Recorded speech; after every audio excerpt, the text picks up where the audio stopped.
বাপি, ও সোনা, ওঠ না। কত বেলা হয়ে গেল। চা করে রেখেছি। খাবি কখন? ওঠ বাবা। তুই যে কাল বলেছিলি গরম গরম কচুরি খাবি।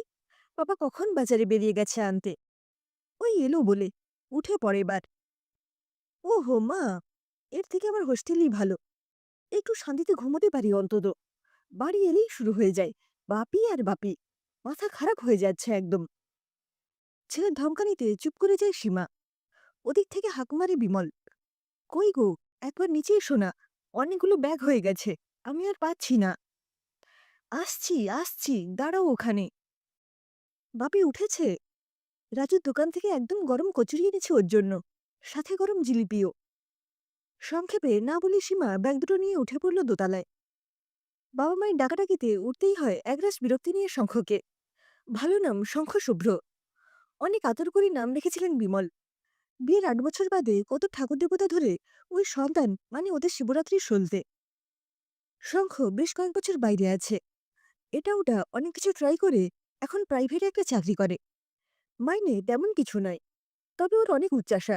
আর তেমনই ঠাটবাট। চোখে রেবানের সানগ্লাস, দুটো তিনটে ফোন। মোটামুটি গায়ের পাতা থেকে মাথার চুল পর্যন্ত সবটাই ব্র্যান্ডে মোড়ানো। নিজে যা মাইনে পায় তাতে কুলোয় না অবশ্য কোনো মাসেই। আর তার ফলে বলতে প্রতি মাসেই বেশ কিছু টাকা পাঠাতে হয় ছেলের জন্য। তাই বন্ধুবান্ধব, খাওয়া দাওয়া কোনো কিছুতেই খুব একটা খামতি নেই।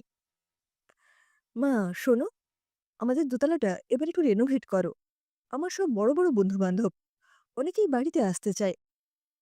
তা ঠিক, কিন্তু অনেকটা খরচ পড়বে রে। তাতে কি, সামনেই তো বাবা রিটায়ারমেন্ট, ওখান থেকেই করবে। বিমল শুনে বিরক্ত হন। এরপর থেকে তো এতটা টাকা পাবো না, মাইনে কমবে। তাই এত খরচ না করাই ভালো। তবুও ছেলের আবদারে সব হয়। সীমা জানতে পারে শঙ্কর বান্ধবীর কথা। ওরা সামনের বছর বিয়ে করতে চায়। তোর বিয়েতে আমাদের আপত্তি নেই, তবে তুই চালাতে পারবি তো সবটা? অত ভেবো না, সব ম্যানেজ হয়ে যাবে। আমি তো চাকরির বাইরে কিছু এডিটিং এর কাজ করি। আরও কিছু ইনকাম করে চলে যাবে। মাকে ছবি দেখায় শঙ্খ ওর বান্ধবীর। তবে বেশ আধুনিকা মনে হলো মেয়েটিকে সীমার। একটু ইতস্তত হয়। হ্যাঁ রে, আমরা তো খুব সাধারণ। ও পারবে তো এই বাড়িতে মানিয়ে নিতে। হ্যাঁ, ওসব নিয়ে ভেবো না। তাছাড়া ও তো বাইরে থাকবে বেশি। কদিনও তোমাদের সাথে থাকবে। শঙ্খর বিয়ে হয়ে যায় রোশনির সাথে বেশ ধুমধাম করে। সবাই বেশ খুশি। তবে বৌমা একটু বেশি আধুনিকা। অষ্টমঙ্গলা সেরে ওরা ফিরে আসে আবার এখানে। কয়েকদিন থেকে ওরা চলে যাবে কাজের জায়গায়। সীমা দেখে এবার সাথে কোনো গয়নাই আনেনি রোশনি। একদম খালি খালি এসেছে। সব গয়নাগুলো কি করলে? আমিও তো অনেক কিছু দিয়েছি। একদম ন্যাড়া হয়ে এসেছ। তোমায় নিয়ে ভাবছিলাম একটু আত্মীয় স্বজনের বাড়ি যাব। অনেকেই বলে রেখেছে। ওগুলো সব মায়ের কাছে রেখে এলাম। গয়না ক্যারি করা তো ঠিক নয়, চুরি হয়ে যেতে পারে। সত্যি তো, কথাটা ঠিকই বলেছে। আত্মীয় স্বজনের বাড়ি যাবার সময় নিজের গয়নাটি সাজিয়ে নিজে রোশনিকে সীমা। নতুন বৌমা বলে কথা। কদিন বাদেই তো ওরা চলে যাবে। ওরা চলে গেল, কিন্তু প্রত্যেক মাসে ছেলের চাহিদা বাড়তে লাগলো। বাবা, এই মাসে আরো কিছু বেশি টাকা পাঠাও। বুঝতেই পারছো, বাড়ি ভাড়া, তার উপর হোম ডেলিভারি খাবার নিয়ে সবটাই তো দিতে হয়। ৩-৪ মাস ছেলে দাবি মতো টাকা পাঠাতে থাকেন বিমল। কিন্তু সত্যি তো, আর পারা যাচ্ছে না। আর কতদিন এভাবে টাকা পাঠাতে থাকবেন? বাপি শোন, এ মাসে আমার আর তোর মায়ের কিছু টেস্ট আর চেক আপ আছে। এবার অত টাকা পাঠানো যাবে না। শোনো, এই মাসে একটু বুঝে খরচা করো। বাবা অত টাকা দিতে পারবেন না। বাড়িতেই রান্না করো। সে কি, আমি কখন রান্না করব? তা হবে না। তুমি পারলে করো। আমার প্রত্যেক মাসে ১০,০০০ টাকা হাত খরচ চাই, ওসব জানি না। তুমি দাও, আমি কথা বলবো। কোনো মুরদ নেই তো বিয়ে করেছিলে কেন শুনি? তখন তো অনেক বড় বড় লেকচার দিয়েছ। এখন তো দেখি কিছুই নেই। তুমিও তো অনেক বলেছ। তোমারও তো কোনো যোগ্যতা নেই। শুধু সাজগোজ আর সিগারেট, তার উপর ড্রিঙ্কসও আছে। বেশ করি, একটা অপদার্থ ছেলে কোথাকার। নিজেও তো নেশা করো। সেবেলা কি না খাও, কিছুই তো বাকি নেই। আমি শুধু সিগারেটটাই খাই। মিথ্যেবাদী একটা। শঙ্খ আর রোশনির এক অদ্ভুত সংসার, যেখানে নেই কোনো বাঁধন, নেই কোনো নিয়ম। যে যার মতো আসে। খাবার আসে হোটেল থেকে। ঘরে ছড়ানো নোংরা, এলোমেলো জামাকাপড়। এই যেন এক অসুখী দাম্পত্যের মেষবাড়ি। সীমার খুব ইচ্ছে কয়েকদিন গিয়ে থাকে ছেলে বৌমার কাছে। ও বলতেই ছেলে বলল, মা, আমাদের ওয়ান রুম ফ্ল্যাট, তোমরা থাকবে কোথায় এখানে শুনি? তাই ওদের আর আসা হয় না।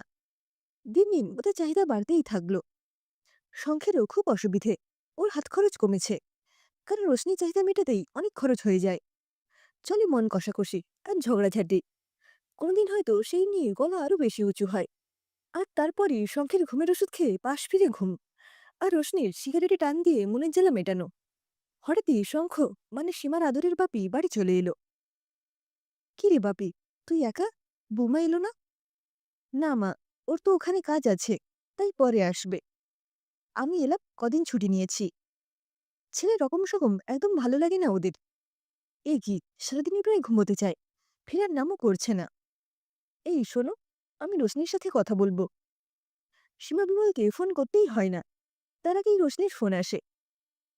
কি ভেবেছে আপনাদের ছেলে? মায়ের আঁচলের তলায় ঢুকে থেকে বাঁচবে? ওকে বলবেন আমার হাত খরচে টাকাটা পাঠিয়ে দিতে। ছেলের কাছে কিছু শুনেছিল ওরা, চাপ দিতে মোটামুটি বেরিয়ে পড়ে। ও চাকরিটা আর নেই, আর তার উপর রোশনির এত টাকা দেওয়াটা আরও পেরে উঠছে না। এরপর থেকেই আসতে থাকে রোশনির ফোন, আর তার সাথে অশ্রাব্য গালাগাল। চাপে পড়ে বিমল টাকা পাঠাতে থাকেন প্রতি মাসে 10,000 করে। তবু মাঝে মাঝেই আবার টাকা চেয়ে পাঠাতো রোশনি, আর তার সাথে জঘন্য সব কথা। আকাশ থেকে পড়ে সীমা। তার ছেলেটি যে বড় বড় গল্প করেছে এতদিন সবটাই তাও জানতে পারে। ছেলের নেশার কথাও জানতে পারে। কান্নায় ভেঙে পড়ে সীমা। স্তব্ধ হয়ে যায় বিমল। হায় ভগবান, এই কেমন ছেলে ওরা মানুষ করলো, যার মুখে সবসময় বড় বড় কথা। এতদিন নিজেও ছেঁড়া কাঁথায় শুয়ে স্বপ্ন দেখেছে, আর ওদেরও দেখিয়েছে। কি করবে ওরা এখন? সন্তান বাবা মাকে কথায় কথায় ছেড়ে দিলেও ওরা পারলেন না সন্তানকে ছেড়ে দিতে। তবে এর মধ্যেই ঘটে গেল এক চরম বিপর্যয়। ওরা টাকা না দেওয়াতে ক্ষিপ্ত রোশনি প্রতিদিন রাতেই ফোন করে হুমকি দিত। ওরা ফোন নম্বর পাল্টে দেওয়াতে কি করবে ভেবে পায় না রোশনি। টাকা ওর সত্যিই খুব দরকার। সেদিন রাতে ওরা তখন ঘুমোচ্ছে, হঠাৎই মাঝরাতে দরজায় খুব জোরে জোরে কড়া নাড়ার শব্দ। আমরা পুলিশ, দরজা খুলুন, না হলে ভেঙে ফেলবো। ভয় উৎকণ্ঠায় দরজা খুলেন বিমল। একদল পুলিশ আর বড় জিপ নিয়ে আসে রোশনি। ও 498 করেছে শ্বশুরবাড়ির বিরুদ্ধে। টাইট জিন্স আর টাইট গেঞ্জি পরে রোশনিকে দেখে চমকে ওঠে সীমা। ইন্সপেক্টর, ওনাদের বলুন আলমারি খুলতে, আমার অনেক গয়না এখানে আছে।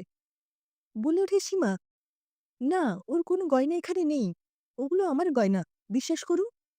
লকার খুলতে বলুন ওনাকে স্যার, বলে রোশনি। আলমারি খুলে দিতে বাধ্য হয় সীমা। বাড়িতেই গয়না রাখত সীমা, আর রোশনিকে এর আগে নিজের গয়না পরিয়েছে, তাই সবটাই জানত ও। তাই লকার থেকে সীমার গয়নাগুলো তুলে নেয় ও। স্যার বিশ্বাস করুন, ওগুলো আমার গয়না। আপনি প্রমাণ দিয়ে নিয়ে যাবেন পরে থানা থেকে, সবগুলোর ক্যাশ মেমো লাগবে। ওরা শঙ্খকে অ্যারেস্ট করে নিয়ে যায় সেই রাতেই নন বেলেবল অফেন্সে। পরদিনই ব্যাংক থেকে টাকা তুলে সীমা আর বিমল রওনা দেয়।